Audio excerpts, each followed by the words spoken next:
Italy নেওয়ার কথা বলে ফরিদপুরের 2 যুবককে লিবিয়ায় নিয়ে গুলি করে হত্যা করা হয়েছে। এ ঘটনায় কুমারখালী গ্রামে চলছে শোকের মাতম। নিহতদের পরিবারের অভিযোগ, বিষয়টি মীমাংসার জন্য দালাল চক্রের পক্ষ হয়ে চাপ দিচ্ছে স্থানীয় মাতব্বররা। অভিযোগ পেলে আইনগত ব্যবস্থা নেওয়া হবে বলে জানিয়েছে পুলিশ। দালাল চক্রের মাধ্যমে ইতালিতে যাওয়ার উদ্দেশ্যে 2 মাস আগে বাড়ি থেকে বের হন হৃদয় হাওলাদার ও রাসেল হাওলাদার নামে 2 যুবক। এরপর পরিবারের সদস্যদের সঙ্গে নিয়মিত যোগাযোগ হলেও 24 জানুয়ারি থেকে দুজনের মুঠোফোন বন্ধ।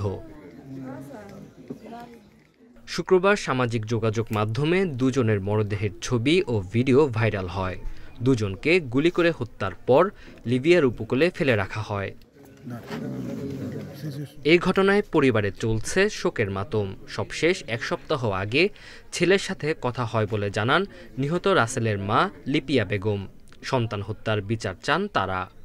4-5 দিন ভিতরে কথা কওয়া পারবো না, তাই যে মৌলবীর কাছে আমার খবর শুনবা। হ্যাঁ, সে আমাকে কি বাজান, মৌলবীর কাছে আমি তোমার খবর শুনবো। তোমার ফোন কোথায়? ফোন নিয়ে গেছি। এদিকে মীমাংসার জন্য শনিবার সকাল থেকে দালাল চক্রের হয়ে চাপ দিচ্ছে স্থানীয় মাতব্বররা। আজকেও দালালের কাছে ফোন দিয়েছিলাম, সেও বলছে যে ভাই আপনার ছেলে আমরা পাঠানো পারি নাই। এই ধরনের দালাল চক্র আসে মানুষের ছলনা না দিতে পারে, এটার জন্য আমরা হুঁশিয়ার হয়ে যাই। সরকার আমাদের যদি পারে কোনো বিচার আপনাকে মারুমতে দেবার, সেজন্য আমরা দাবি করি। পরিবারের পক্ষ থেকে অভিযোগ পেলে আইনগত ব্যবস্থা নেওয়ার কথা জানিয়েছে পুলিশ।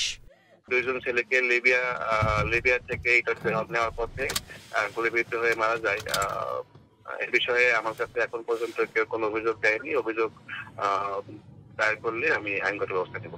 এই ঘটনায় স্থানীয় দালাল আনোয়ার মাতব্বর সহ জড়িতদের আইনের আওতার আনার দাবি স্থানীয়দের। Independent news.